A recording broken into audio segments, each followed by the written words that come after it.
Ladies and gentlemen, many of you looking at the spectacle of the world around you, at the amount of destruction, horror, and suffering to be seen everywhere, at the apparent sweeping triumph of evil and the apparent helplessness of innocence and virtue, may find yourselves drawn irresistibly to the conclusion that the world is controlled by some diabolically clever, all but omnipotent evil power, capable of winning any and every battle against the good. Without necessarily naming it in words, you may feel that such inherently is the nature of life, that evil will always prove more practical and powerful than virtue, and that the good has no chance on earth. This, of course, is the essential view of existence held by all mystical moralities, the moralities that teach that man is born to suffer, that this earth is a realm to be escaped, that virtue must be content to be its own reward, that happiness is only possible beyond the grave, and that to seek or to achieve happiness in this world is proof of one's depravity, since only the depraved can profit in this life, and only the evil is practical. You who are here tonight would not accept the mystics' nonsense about another dimension or any of their promises of a self-fulfillment to be achieved by death. But to those among you who have succumbed to the feeling that only evil is practical on earth, to those of you who feel that there is an omnipotent monster running loose in the world, I want to say that that monster is in fact an impotent, panic-stricken little nonentity whose only source of strength, of power, of efficacy is you. In order to understand in what manner this is true, it is necessary first clearly to define what is evil, to identify its precise nature and meaning. It is your concept of the nature of evil that will determine your attitude toward it, that will determine whether what you feel for evil is fear or contempt. Evil, according to the mystics' doctrine of original sin, is that which man is by nature. It is that within him which pulls his soul downward toward the pursuit of earthly enjoyment. Evil, according to that tradition which has moved from the Orient to such mystery cults as the Orphics of ancient Greece, to Pythagoras, to Plato, to St. Paul, to St. Augustine, is the lust for this earth, the quest for pleasure, the pursuit of sexual enjoyment, the pursuit of happiness, of production, of trade, of profit, of wealth. Evil is, above all, arrogance, pride, the conviction that one's mind, unaided by divine revelation or insight, is competent to discover the truth. Mystics do not begin, as one rationally must, with the definition of the good by which they then define the evil. They begin instead with the standard of evil by which they then define the good. Their whole concept of good consists of a negation. The good is non-man, non-life on earth, non-profit, non-reason. It is significant in this respect that their cardinal virtue is self-sacrifice. Self-sacrifice is a negation, the wiping out, the surrendering, the renouncing of one's values, one's happiness, one's life, one's mind.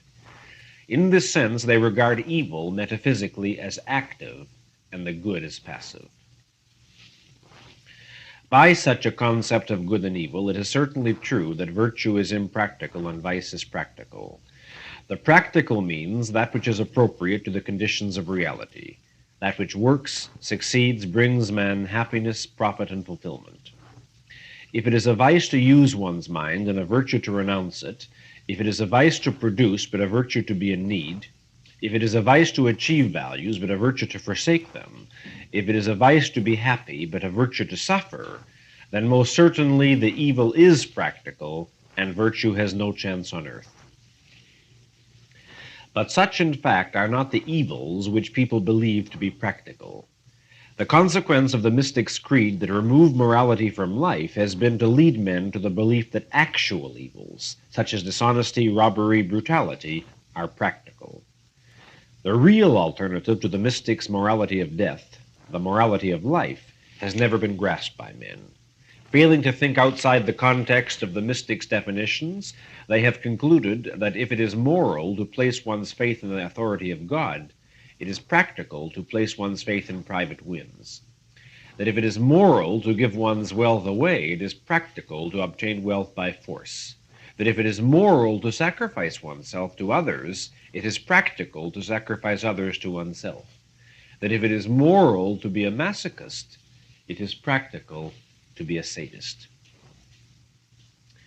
Men have so divorced the concept of morality from the practical problems of existence that if one were to tell them that the alleged virtues of the mystics are not moral, but rationality, honesty, justice, productiveness are, many might agree, but then, still caught in the mystic's trap, they would proceed to feel that rationality, honesty, justice, and productiveness are impractical, since the moral can have no chance on earth. Morality has become for them virtually a stigma. To call an action moral is, no matter what its nature, to brand it as impractical. If you wish to avoid this error, if you wish fully to understand what is good and evil, you must reject the basic approach of the mystics. You must remember that a rational morality, a morality proper to man's nature, is the tool not of man's destruction, but of his survival. That man needs a moral code for the most practical purpose possible in order to live. What is the definition of the good by objectivist ethics? It is that which supports man's survival, that which furthers and enhances man's existence, that which makes possible the achievement of life and the enjoyment of life. The purpose of morality, states Galt, is to teach you not to suffer and die, but to enjoy yourself and live. As I have said, only if one begins with a definition of the good can one rationally arrive at a definition of the evil. Only if one begins with a definition of one's basic goal or purpose can one judge what furthers that purpose or defeats it. Life is man's basic moral purpose, and the good is all that which human survival requires. What then is the evil? It is the anti-life. What does man's life depend on? First and foremost, upon reason, upon the perception of reality and adherence to reality. The essence of evil, then, is willful blindness to reality. It is defiance of the facts of reality. To give a simple illustration, if a man recklessly drives his car 100 miles an hour down an icy road, deliberately risking his life and that of the other passengers who are with him, for no other purpose than the thrill of seeing if he can get away with being flagrantly irrational, this is most profoundly evil. Evil because it is anti-reality, anti-reason, and therefore anti-life. The moral is the rational, the evil is the irrational. And remember that this means that the moral is that which is in accordance with reality, and the evil is that which attempts to go against the facts of reality. Within man's consciousness, the issue of good and evil consists of a single choice, the only basic choice open to man, to think or not to think, to perceive reality or to evade the responsibility of perceiving it. To quote Galt, quote, "Thinking is man's only basic virtue from which all the others proceed, and his basic vice, the source of all his evils, is that nameless act which all of you practice but struggle never to admit, the act of blanking out, the willful suspension of one's consciousness, the refusal to think, not blindness but the refusal to see, not ignorance but the refusal to know. It is the act of unfocusing your mind and inducing an inner fog to escape the responsibility of judgment, on the unstated premise that a thing will not exist if only you refuse to identify it, that A will not be A so long as you do not pronounce the verdict, it is. Non-thinking is an act of annihilation, a wish to negate existence, an attempt to wipe out reality. But existence exists. Reality is not to be wiped out. It will merely wipe out the wiper." Close quote.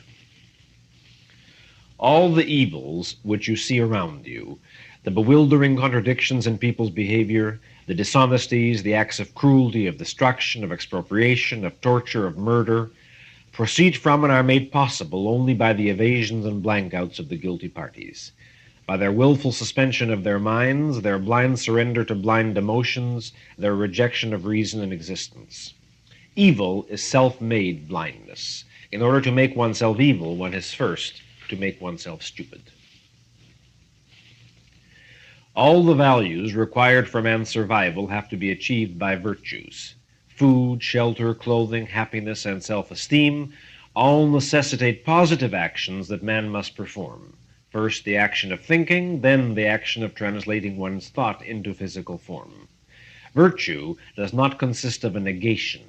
It does not consist of passivity or resignation or renunciation or self-sacrifice. It consists of positive action, of self-assertion, of achievement. It is evil, not virtue, that is a negation. Evil is non-thought, non-reason, non-reality, non-effort, non-achievement, non-life.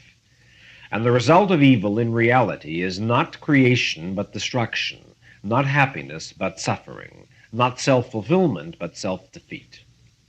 Man cannot grow food by refusing to think.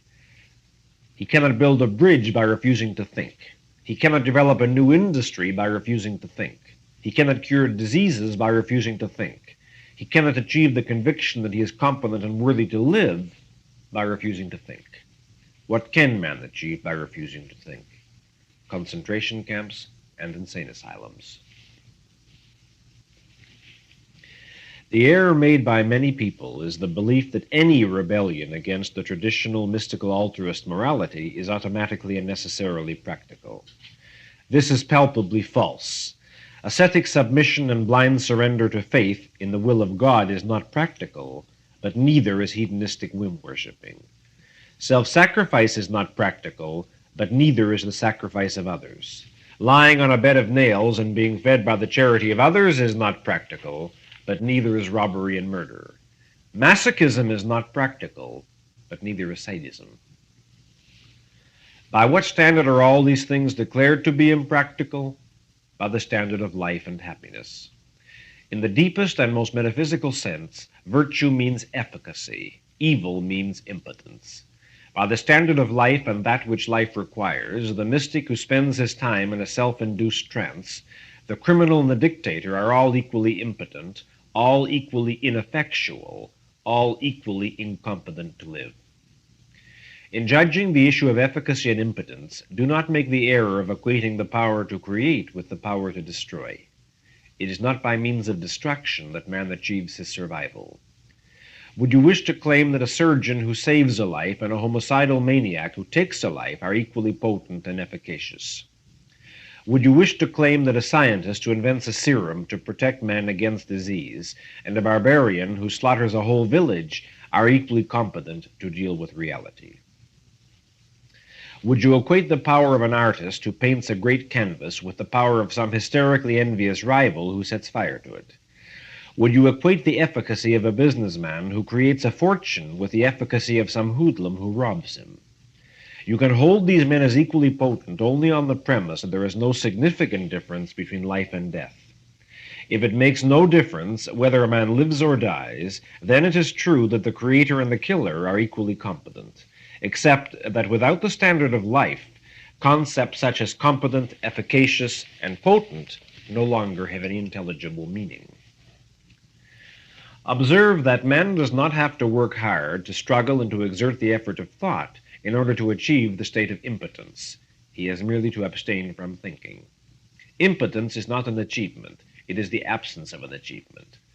But efficacy is an achievement. It is the reward and the result of thinking. Man is not born efficacious. He is born only with potentialities that he must choose to actualize. To make himself competent to live is man's basic moral responsibility. Man must choose to think and to discover the values proper to him. The alternative to the mystic's doctrine of original sin is not a doctrine of original virtue. The alternative to the belief that man is born evil is not the belief that man is born good. Yet this is the explicit or implicit assumption of many people. They do not believe that virtue represents a positive achievement. They believe it is inherent in man's nature and that it is maintained merely by abstaining from vice. And thus they make virtue passive and vice active. But precisely the reverse is true. It is virtue that is active and vice that is passive. It is virtue that is a positive and vice that is a negative. It is virtue that is the result of effort and vice that results from non-effort. Many people make this error without identifying it consciously, without holding it as a conviction in words, but holding it only as the unstated implication of their premises. Let me give you an example. A man might open the newspaper and see the bright smiling face of an attractive, intelligent child. He then reads that the child in the picture has been wantonly beaten and murdered by some kidnapper who, it was discovered, had no intention of ever returning the child even if he obtained the ransom. Now, to feel strong moral indignation at such a story is surely normal and rational. But suppose the man reading the story feels more than that. He feels, let's say, a literal metaphysical horror, bordering almost on personal fear. A horror is at the sight not merely of the depraved, but of the metaphysically impossible and inconceivable. He feels, in effect, how could the kidnapper be so unutterable a monster as to turn against and destroy the life of an innocent child? Implicit in his feeling is the belief that, fully as much as himself, the kidnapper clearly perceived the value of a child's life, and yet chose, for no real reason whatever, to destroy that life. This, if it were literally true, would be psychologically and metaphysically incomprehensible and inconceivable. But such is not the actual nature of the kidnapper's evil. He is fully as much a monster as the man believes, but for a different reason. The kidnapper's evil is not that, having achieved the full understanding of the value of a human life, he still chose to commit a wanton murder, but that he never chose to the level of understanding the value of a human life. He arrested his thinking on so primitively savage a level that human life had no meaning to him one way or the other. To appreciate the value of human life is a moral achievement that kidnapper never chose to reach. That is his evil. This does not mean that the kidnapper would have no consciousness that he was doing wrong. He would have a chronic consciousness of doing wrong. But he would not perceive the nature and meaning of his evil with the clarity of the man reading the newspaper. If he saw the issue as that man saw it, he would not have committed the murder, and his depravity is that he didn't see it. What made the kidnapper's evil possible? The thinking he failed to do. To give you another example, I know that some of you have been hurt, bewildered, and shocked when, giving friends of yours the Fountainhead or Atlas Shrugged to read, you saw your friends turn against and denounce the books after they had read them. You felt, in effect, that the values of the books were so self-evident, so inescapably clear, that no human mind could possibly fail to perceive, understand, and appreciate them. Now, if your friends did fully perceive and understand what is in the Fountainhead and Atlas Shrugged, and still were antagonistic, that would indeed be psychologically bewildering and in fact incomprehensible. But that is not what happened. It is not that they knew fully what was in the books, but chose to turn against it. Their guilt is that they did not choose to know what was in the books. They threw their minds out of focus the first time they came across something that clashed with their neurotic values.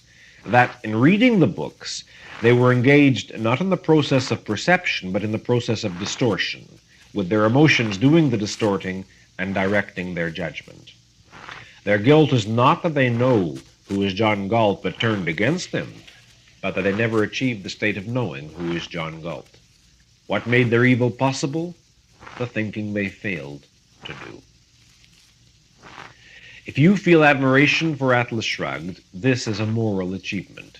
You were not born possessing the premises necessary to experience such admiration.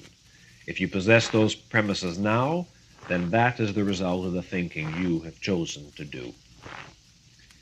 Every value of man, every rational premise, and every piece of knowledge has to be achieved. Virtue is not original, it is originated.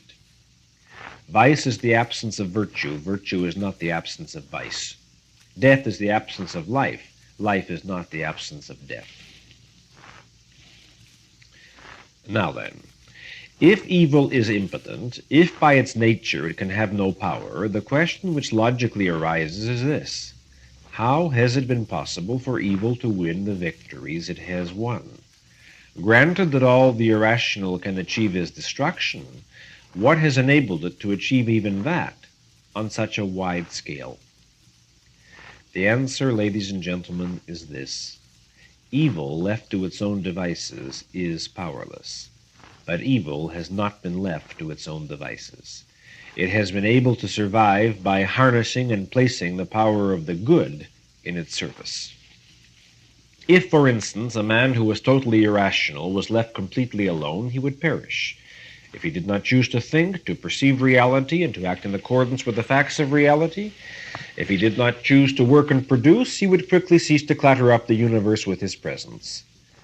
There is only one way in which such a man could survive while remaining irrational. If he could somehow persuade an at least partially rational man to support him, to carry him on his energy, if he could somehow devise a means to drain the power of reason. But in such case, observe that it is still reason that the irrationalist needs in order to remain alive. It is still the efficacy of reason that the irrationalist has to count on and ride on. It is still only reason that permits men to exist. The simplest illustration of this principle would be a mooching parasite who gets a productive man to feed him by persuading the productive man that it is his moral duty to do so.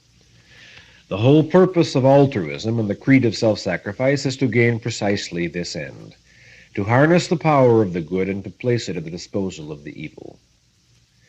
But altruism is only one of the means, though certainly a major one, by which evil is enabled to feed off the blood of virtue. There are others which I shall discuss. One of the most graphic pictures of the inherent impotence of evil and of the way in which it requires the power of the good is presented in the Fountainhead through the relationships of Ellsworth Toohey, Gale Wynand, and Howard Rourke. A man such as Toohey could never, alone and unaided, be any sort of threat to Rourke. Toohey would not be able to create a newspaper through which to broadcast his ideas to millions of readers. It was Wynand who gave Toohey his voice. It was Wynand's energy and genius that was needed to create the newspaper chain, by means of which Toohey was enabled to attack Rourke. Wynand was a man of mixed premises. He was a man with tremendous virtues, but also with disastrous flaws, flaws that permitted him to do what a Rourke would never do: give Toohey a job and allow him to write the kind of collectivist column he wrote. Because of Wynand's errors, Toohey was able to ride on Wynand's paper, to ride on Wynand's ability, and to make it the means of Wynand's own destruction. At the climax of the novel, when Wynand reads the denunciation of Rourke in his own newspaper, The Banner, it is the realization of who made it possible that spiritually finishes Wynand. He thinks, quote, "There is a beast on earth, damned safely by its own impotence. I broke the dam. They would have remained helpless, and they can produce nothing. I gave them the weapon. I gave them my strength, my energy, my living power. I created a great voice, and let them dictate the words." Close quote. When Wynand closes the Banner and fires Toohey, Toohey is left to start his struggle for power all over again. What is the first thing he does when he gets a job on another newspaper? He begins to inquire about the possible weaknesses and flaws of his new employer. If that employer did not have certain virtues, there would be no newspaper for Toohey to get a job on. If he did not have certain flaws, there would be no job offered to Toohey and no way by which Toohey could ride on his virtues. Just as evil is efficacious in human relationships only to the extent that it can place the power of virtue in its service, so the same principle obtains within the soul of a single man. Consider the case of Dr. Robert Stadler and Atlas Shrugged. If Dr. Stadler did not have certain enormous virtues, if he was not a man of great scientific achievement, he would not have acquired the prestige necessary to influence the country to establish a state science institute. Stadler's evil was that he wanted a state science institute, that is, a laboratory paid for by loot. But the evil in him was able to obtain its desires only by means of the good in him, only by means of his tremendous prestige, which came from the greatness of his mind. If Stadler had been totally without virtues, if he had never chosen to think at all, if he were an undistinguished mediocrity, he would be helpless and unable to gain his irrational ends, unless he found a way to exploit the virtues of some other men as the looters exploited his virtue. Men such as Wesley Mouch and Floyd Ferris would not be able to create a Project X. They needed the scientific discoveries of a Stadler. Their power came from his genius. What made it possible for them to use him? Stadler's very own flaws. Omitting the help Soviet Russia gets from the outside world, If in Russia today there are any scientists of authentic ability, men who are willing to work under the conditions of slavery, to think, to produce, and to blank out the question of what end their work is serving, it is they who make the continued existence of Soviet Russia possible. The man of ability who is willing to work but is indifferent to questions of morality, indifferent to the question of what his work is supporting, indifferent to such vulgarly practical issues as firing squads, slave labor camps, and torture chambers, that man is the ideal slave for every dictator, and such a man of ability is the guiltiest man on earth. Left to his own devices, a Khrushchev couldn't even spell cyclotron, let alone create one. It is the man of mixed premises, the man who is part good, part evil, who is most responsible for any victories that evil wins and any harm done to the good. Consider the case of a businessman who is authentically competent, who has earned his fortune, but who is also a liberal, who feels guilty about making money and contributes to the support of collectivist causes. To the extent to which those causes succeed, to the extent to which they have an influence, they have achieved it by means of the fuel of virtue. Observe how the same principle works on the personal level. If someone you love turns irrational and thereby causes you pain, identify what gave him the power to cause you that pain. If you had not seen some sort of value in him, if you had not seen something which you considered good, you would be indifferent to his character one way or the other. If his flaws hurt you, it was his virtues that made it possible. A man who was totally and unequivocally evil would not be able to deceive you. You would not reach the stage of feeling love or affection for him, and so would not be vulnerable to shock and disappointment. Do you hear it said that not everyone is black and white? Well, that is true, and it is the people who are gray who cause most of the suffering in the world. There is another form, perhaps the most tragic one, of the manner in which the good supports the evil and makes the success of evil possible. These are the countless situations where men of virtue help evil, not because of their own evasions, weaknesses, or flaws, but because of their own virtues, because of their own innocence, honesty, generosity, endurance, and sense of justice. Innocence is the key virtue in such cases, the virtue most viciously exploited. Men who are fundamentally rational are unable to conceive of the kind of motives that prompt the irrational. They do not understand the nature of evil and do not know how to identify its symptoms. Their own honesty makes them regard the wrong actions of others as mere errors of knowledge. Their generosity makes them feel benevolence toward others and reluctant to suspect the worst. Their endurance makes them willing to bear a good deal of undeserved pain on the assumption that those who caused it didn't do it intentionally. Their own sense of justice makes them unable to condemn others without understanding, and leads them to give others too much benefit of the doubt for too long. This is the error which Ayn Rand calls the sanction of the victim. The sanction of the victim means the willingness to let one's own virtues be used by others against oneself. It means the willingness to bear injustice, to take actions which help others against one's own rational self-interest, and to concede moral validity to the claims of one's own destroyers. Hank Rearden in Atlas Shrugged is an archetypical example of the man who makes this error. The suffering he endured through the years of his marriage to Lillian was not caused by the power of Lillian's evil, but by his own mistaken sanction of her evil. She had no power at all, except the power of his own virtues, which he was letting her use against him.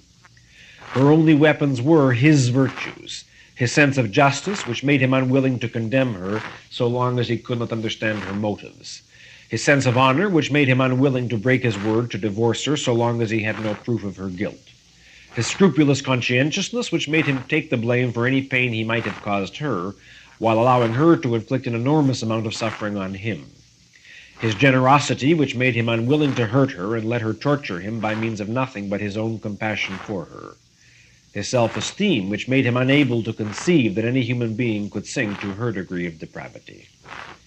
Once he understood her character and withdrew his sanction, he destroyed her weapons. She had no power to hold him or to harm him any longer. The injustice he was willing to tolerate on the part of his mother and his brother was made possible by the same error and the same generosity.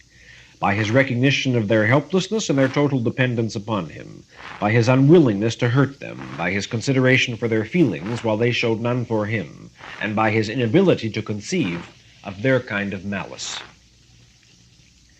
His relationship to the society around him, and particularly to the looters, the collectivist intellectuals, the bureaucrats, the economic planners, followed the same pattern.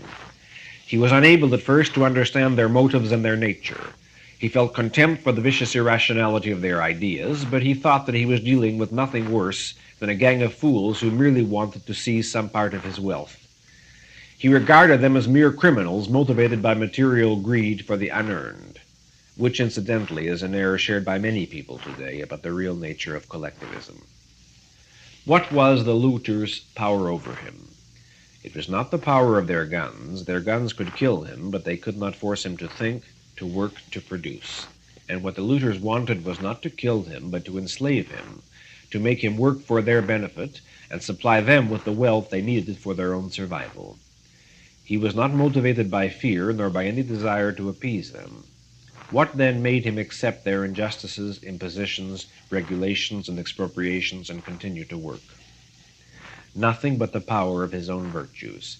His love of life, his creative ambition, his endurance, his refusal to surrender to pain or to give up in the face of obstacles, his determination to work a little harder as the answer to every disaster, and his confidence that the right would win, that reason is invincible, and that irrationality is self-defeating.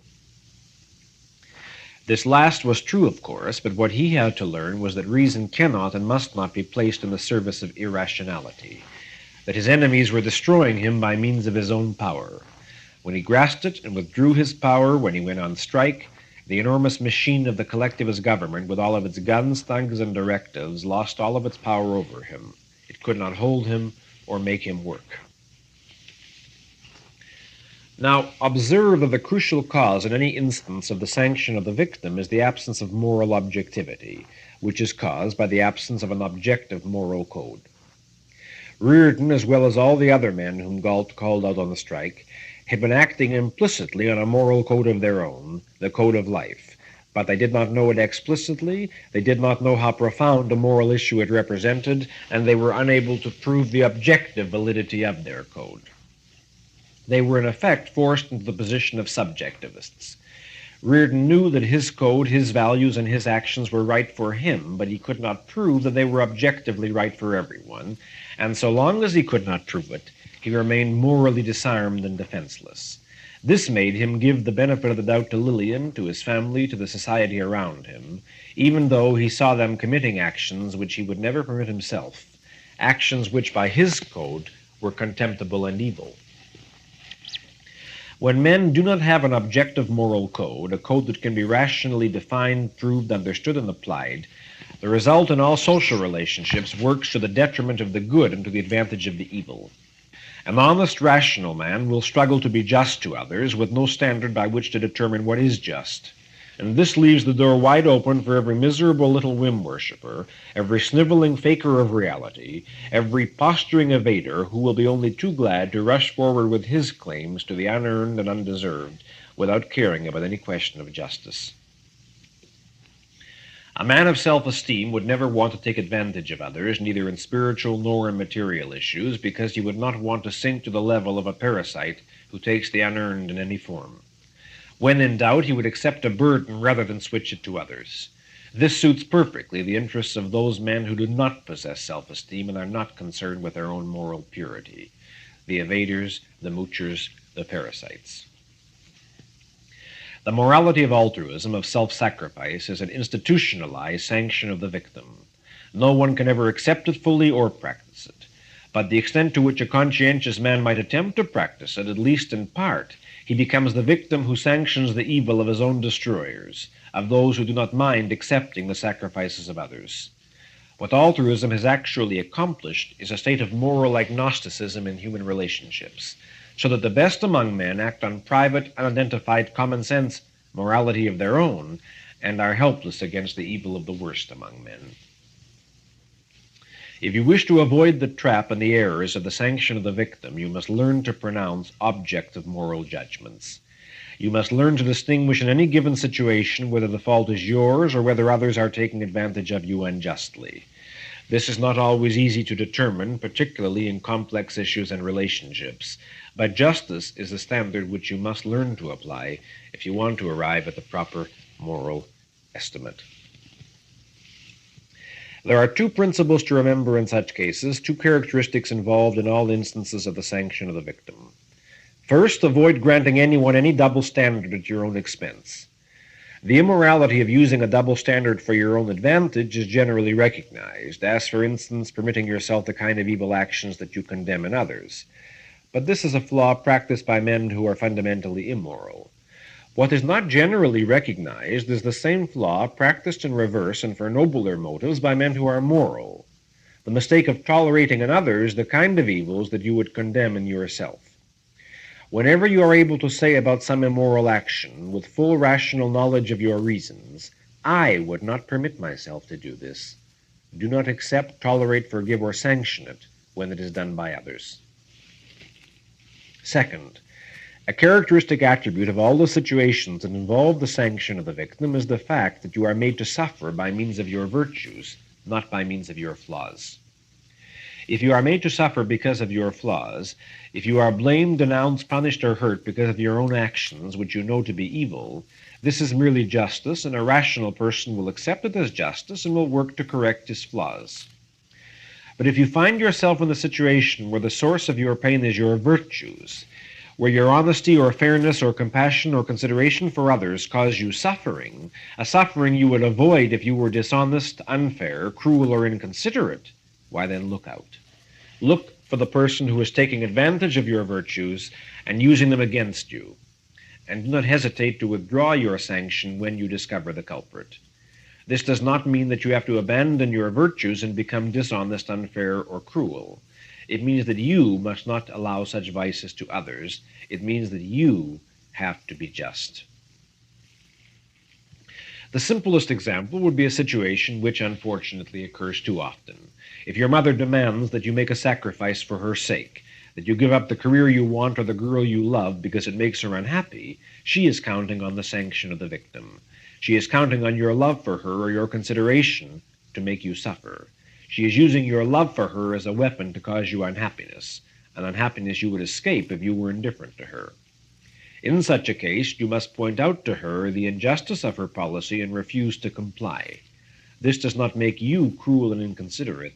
It merely forbids her to be cruel and inconsiderate. The instances and examples of the sanction of the victim in human relationships are literally countless and involve the whole range of possibilities from the trivial to the most crucial, from petty chiseling to major depravity. For instance, the worthless relative who is always in trouble and keeps running to you for help to save him from the consequences of his actions. He keeps borrowing from you because he has no food in the house or is about to be evicted by his landlord or needs a new suit to look for a job or has no car fare to go home, etc., etc. With a grossly stubbornly blind indifference to the question of your needs, your problems, or the hardships which this constant financial drain imposes on you. What is he counting on? Your concern for him and your pity. The extreme of such counting on pity occurs when you finally refuse to help the bum any further, and he then proceeds to forge your signature on a check or to charge purchases to your charge account, feeling certain that you would not prosecute him, that you would not want to get him in trouble or send him to jail, giving no thought whatever to the trouble his action will leave you in. Any parent or relative who sanctions this sort of procedure deserves the kind of consequences that he gets. Another example is a sort of pest who most of you have encountered at one time or another, the man who comes to visit you in the afternoon and stays on, showing no sign or intention to leave, knowing that you will ultimately have to invite him to stay for dinner. What is he counting on? Well, he's obviously counting on your politeness, on your consideration for his feelings, which will make you put up with an imposition rather than embarrass him by asking him to leave. The same sort of victimizing is perpetrated by any friends or acquaintances who drop in on you uninvited and unannounced and bore you with pointless jabber, counting on your politeness to prevent you from telling them that you have other things to do. Then there is the man who will always ignore the check when you go to a restaurant together and will always leave you to pay it. What is he counting on? on the fact that a man of self-esteem will feel reluctance to be petty and will not raise the issue. The same abuse of magnanimity is committed by the girl who asks her escort to take her to the most expensive place in town while knowing that he can't afford it. Or by the man who, in an office, impresses the boss by quoting as his own some idea which he learned from you, counting on you to be too big to make a fuss over it. Then there is the poor relative whom you are supporting, or the inefficient employee whom you are tolerating, who goes out of his way to assert his independence by being offensive, insulting, or impertinent toward you, knowing that you will not reciprocate. He is counting on the consideration which strength will usually show for weakness. He is counting on you to put up with abuse precisely because you hold him in your power and will generously refrain from reminding him of it. The attitude of Philip toward Hank Rearden is an illustration of this. A more complex form of victimizing is committed by the kind of people who quarrel with you and make no effort to resolve the quarrel, yet expect the relationship to continue. They are counting on a rational man's desire not to leave disagreements unsolved, and they will pout or sulk or evade while you are struggling conscientiously to understand the situation, to identify it, to bring the relationship into some form of rational order. Any person who, in any situation, business or personal, pulls the line, "Don't you trust me," is making a double use of the sanction of the victim.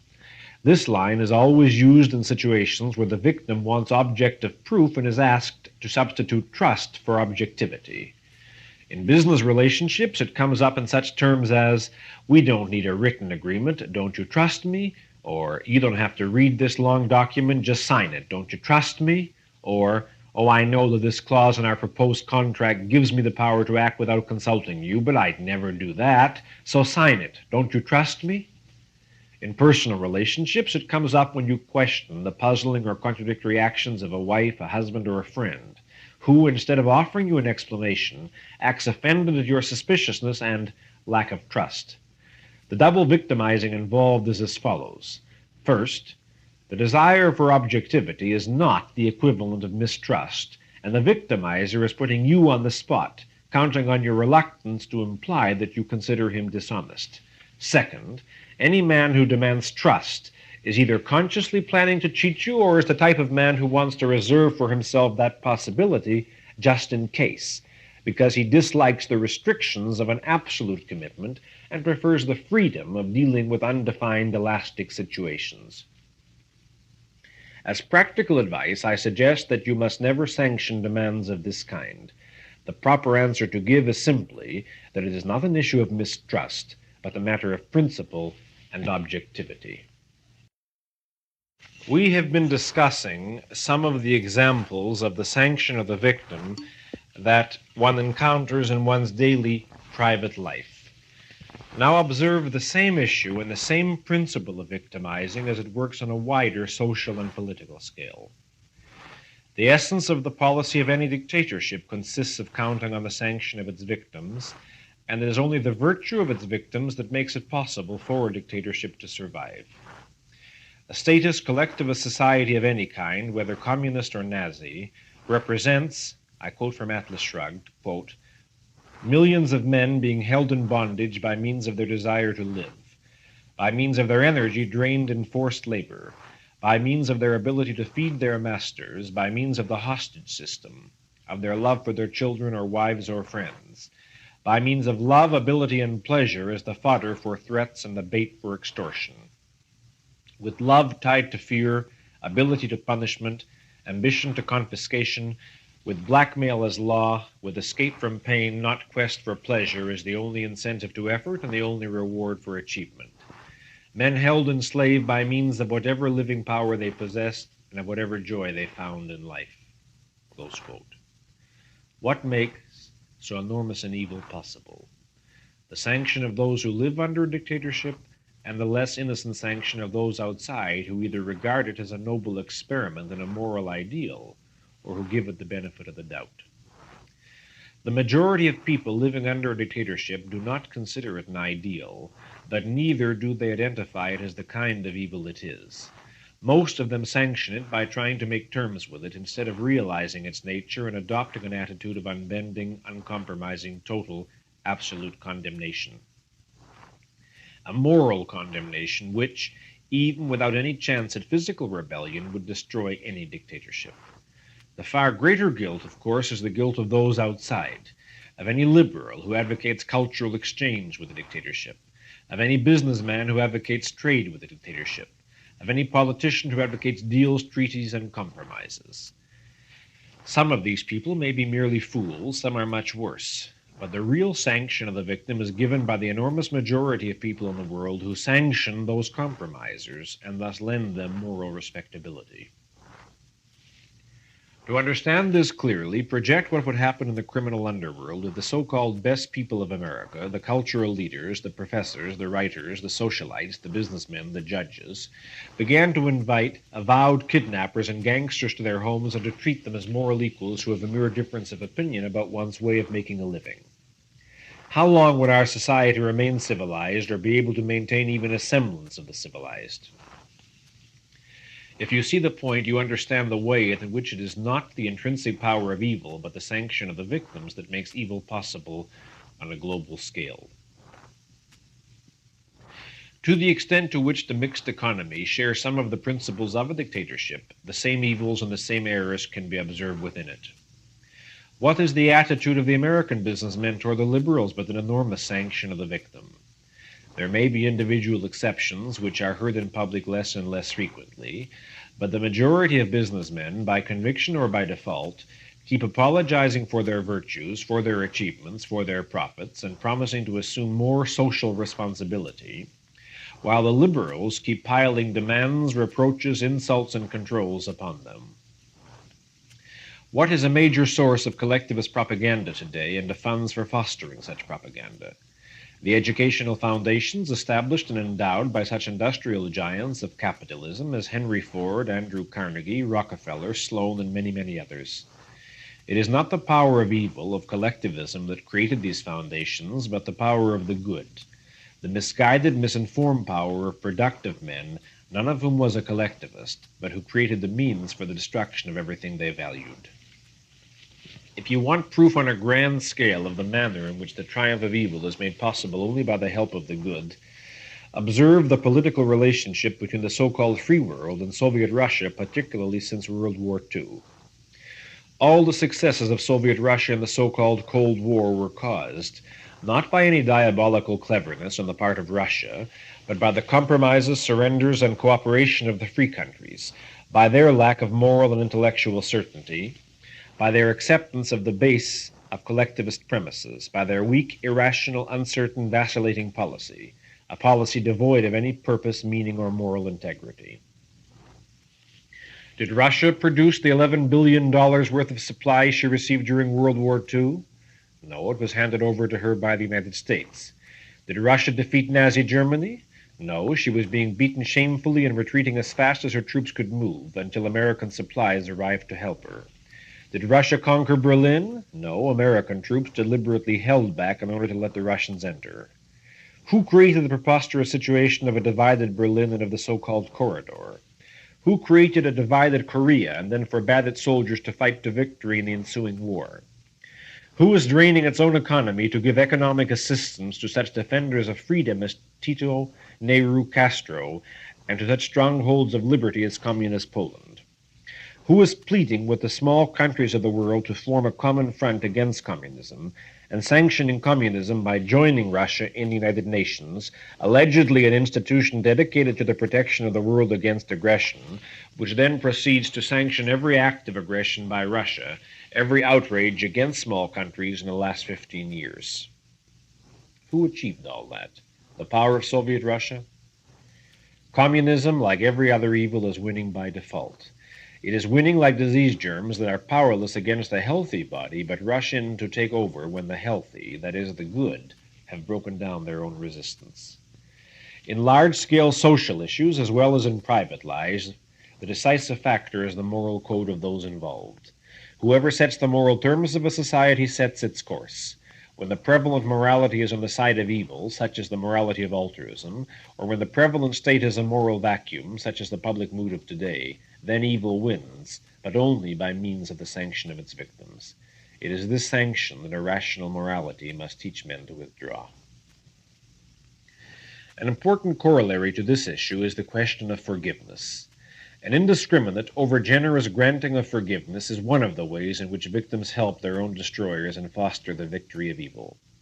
The altruist morality teaches men to regard forgiveness, the forgiveness of anything, of any crime, of any evil, of any atrocity, as a primary virtue, a virtue in itself regardless of the consequences and out of context. This is the meaning of the admonition to turn the other cheek. I discussed in my lecture on justice the consequences of mercy and the manner in which mercy leads to the sacrifice of the good to the evil. Mercy is the granting of an undeserved forgiveness, and any form of undeserved forgiveness will lead to the same results.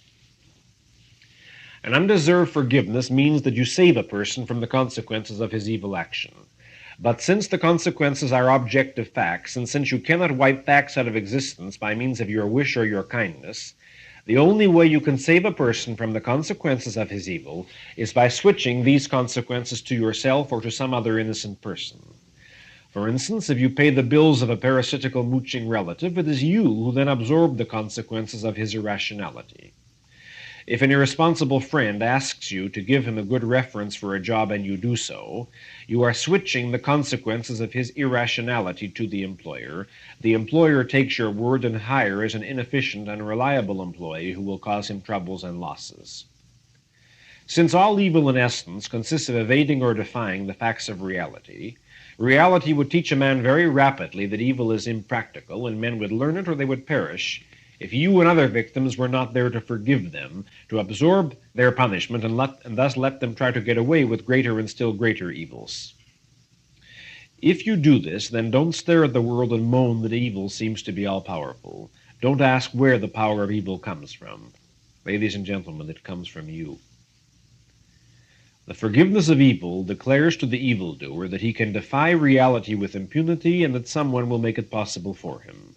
That is all the encouragement he needs. An evildoer is a man who is fighting against the restrictions which a rational universe places on his whims. Your forgiveness grants him his dream, an irrational universe. This is the metaphysical implication of any help one grants to evil by any form of undeserved forgiveness, and these will always be the inexorable consequences, whether on a large public scale or on a modest scale of the most obscure private life. It is the countless private forgivenesses that unleash evil in the world. To paraphrase a very important line of Galt's, it is of such private forgivenesses that the power of evil is made. But the alternative to promiscuous forgiveness is not the policy of holding grudges. When, then, is it proper to forgive an evil action? Why, when that forgiveness is deserved. Since man's moral character is the product of his free will, a man is always free to correct his evil premises. He is not bound for life to his vices, and he is not to be damned for them forever if he succeeds in correcting them, unless he has committed such monstrous crimes that no atonement and no forgiveness is possible, which would be the case of a dictator or a murderer. To deserve forgiveness, a man must atone for his evil in fact and in action, not merely in a verbal declaration of repentance. He must grasp the evil premise that caused his actions, and he must reject it fully and consciously with a full intellectual understanding, not merely by emotional protestations. He must undo and correct the existential consequences of his evil actions to the extent to which it is still possible, and he must give you proof of his change, of his better premises, in the same terms in which his evil was committed. Only then is it proper and just to forgive him. For instance, if a man has defrauded you of money, he must repay that money and give you the evidence of many honest, honorable actions before you will be justified in concluding that he is now honest, and then forgive the past. If a husband has been unfaithful, he must give you objective evidence of his love for you and a long period of fidelity before you will be justified in forgiving him. If a man had been a communist, he must offer a long record of fighting for capitalism before he is given a job on the conservative magazine or in the State Department. In order to be just, one must always remember the difference between errors of knowledge and breaches of morality. Errors of knowledge are not a moral flaw and cannot be held against a man, since man is not omniscient. Such errors become moral flaws only if and when a man refuses to correct them. Breaches of morality are the willful, volitional choice of an action which one knows to be evil. Honest errors of knowledge must be given every benefit of the doubt and every possible allowance. But a breach of morality must not be forgiven, nor accepted, nor sanctioned in any manner. Many moral issues are extremely complex, and it is not always easy to determine a man's moral guilt. But I can suggest to you one absolute, one kind of action which is unmistakably, unquestionably, and totally evil, and which you must never tolerate, accept, or forgive without correction, and that is any rejection of reason, any avowed refusal to be rational, any refusal to think, any open, explicit policy of slamming one's mental door on a rational argument and declaring one's intention to defy reason. If you accept that and continue any sort of friendly relationship with such a person, you are an accessory after the fact, and you'll deserve what you'll get. From two different aspects, ladies and gentlemen, most people overestimate evil and underestimate it. They overestimate it in the sense of believing that it is powerful and practical. They underestimate it in the sense of not grasping its real nature, not grasping how evil really is. That, too, is a result of the altruist morality. So long as people associate evil with the enjoyment of life, with self-assertive confidence, with pride, strength, daring, and luxury, so long as they hold the concept of the charming rogue, the villain of countless novels and movies, who is so much more attractive and colorful than the boring, conventionally virtuous hero, so long as their symbol of evil is Lucifer, the most handsome of angels, who fell for no greater sin than arrogance, a quality which is far from being necessarily undesirable, so long as they hold such views, people will not rebel against evil. They will not feel the kind of total loathing which evil deserves. More, that glamour view of evil serves as a psychological screen of rationalization for those who permit themselves immoral actions. Emotionally and wordlessly, without any conscious philosophical identification, a man knows that he is immoral whenever he commits any actual immorality, because every actual immorality involves evasion, and evasion always leads to a sense of guilt. But the glamour view of evil helps an evader to evade his guilt. If he tells himself, I'm bad, and the estimate invokes an image of Lucifer or Napoleon, or at worst Humphrey Bogart, his pseudo-self-esteem might get a boost instead of the self-loathing he had dimly begun to feel, and will save him from any further, more honest identification. How many men would take their own moral self-doubt lightly? How many would be willing to live with it if they realized fully that the image of evil is not Lucifer, but James Taggart? Only even James Taggart is too clean to stylize a version of it. Actual, realistic evil is a sluggish, blind, empty, malicious impotence, not to be feared or hated, but despised.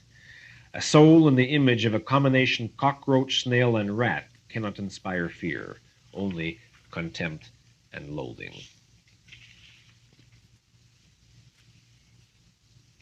Now, you might ask, but what is one to do if the majority of people hold irrational ideas?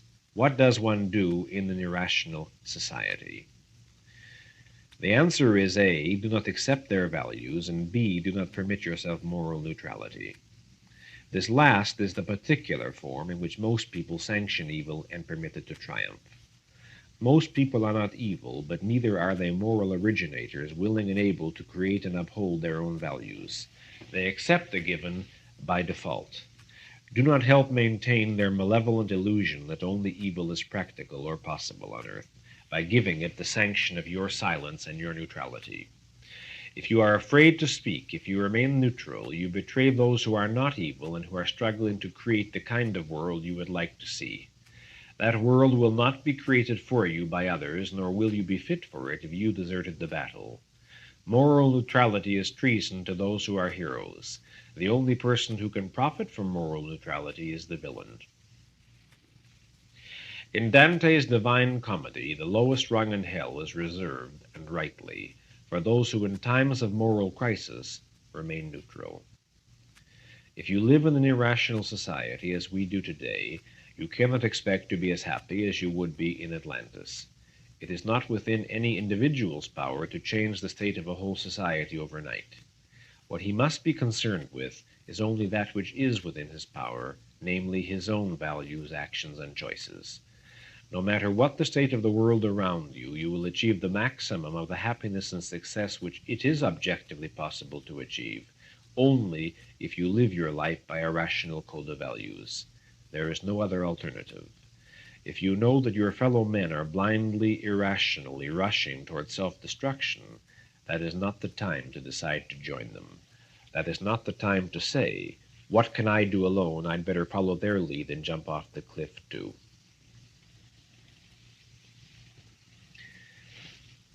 And now, finally, one last very important point. Just as evil has no power but that which it extorts from virtue, so the world is perishing today, not from the presence of the bad, but from the absence of the good. From the widest political issues to the most personally private issues, the same principle obtains. The world is disintegrating not because of the presence of collectivists, but because of the absence of individualists.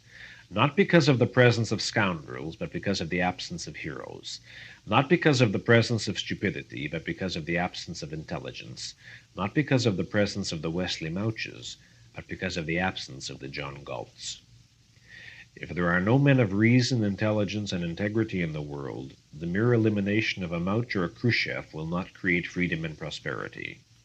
If there are men of reason, intelligence, and integrity in the world, men who will fight for their values, the Mouches and Khrushchevs will fall of their own weight.